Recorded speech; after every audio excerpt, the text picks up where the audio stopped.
Hello people, welcome back to my channel. ఈరోజు easy ప్రాసెస్లో ఎండు రొయ్యల కర్రీ ఎలా తయారు చేసుకోవాలో చూద్దాం. ముందుకైతే ఎండు రొయ్యలను తీసుకొని ఒక్కొక్కటిగా మనం ఒలుచుకోవాలి. తల భాగం అనేది తీసేయాలి. ఇలా తల భాగం తీసి దాంట్లో ముళ్ళు అయిన అందులో ఇసుకరేణు లాంటివి ఉంటే పోతాయి. ఇలా ఒక్కొక్కటిగా తీసుకొని పక్కన పెట్టుకోవాలి. తర్వాత ఒక గిన్నెలో వేసుకొని కొద్దిగా వాటర్ పోసుకొని అయితే క్లీన్ చేసుకోవాలి. ఇలా స్టవ్ పైన కడాయి పెట్టుకొని కడాయి హీట్ అయిన తర్వాత 2 టేబుల్ స్పూన్ల ఆయిల్ వేసుకోవాలి. తర్వాత జీలకర్ర, ఆవాలు, కరివేపాకు వేసుకోవాలి. ఇది కొద్దిగా ఫ్రై అయిన తర్వాత ఫ్రెష్గా దంచిన అల్లం వెల్లుల్లి పేస్ట్ వేసుకోవాలి. తర్వాత 1 టేబుల్ స్పూన్ పసుపు అయితే వేసుకోవాలి. పసుపు వేసుకున్న తర్వాత మనం కడిగి శుభ్రం చేసుకున్న ఆ రొయ్యలు అయితే వేసుకోవాలి. రొయ్యలు ఒక 2 మినిట్స్ అయితే ఫ్రై చేసుకోవాలి. ఆయిల్లో 2 మినిట్స్ ఫ్రై చేసుకోవడం నీసు వాసన రాకుండా ఉంటుంది. తర్వాత సన్నగా కట్ చేసిన ఆనియన్తో వేసుకోవాలి. ఆనియన్ తొందరగా మగ్గడం కోసం అయితే సాల్ట్ అనేది వేసుకొని మనం కలుపుకోవాలి. తర్వాత మూత పెట్టి ఒక 10 మినిట్స్ అయితే మగ్గించుకోవాలి.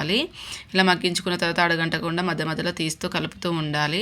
సో మళ్ళీ తర్వాత ఒక 5 మినిట్స్ పాటు అయితే ఇంకా మగ్గలేదు కదా, సో 5 మినిట్స్ పాటు అయితే మనం మళ్ళీ మూత పెట్టుకొని మగ్గించుకోవాలి.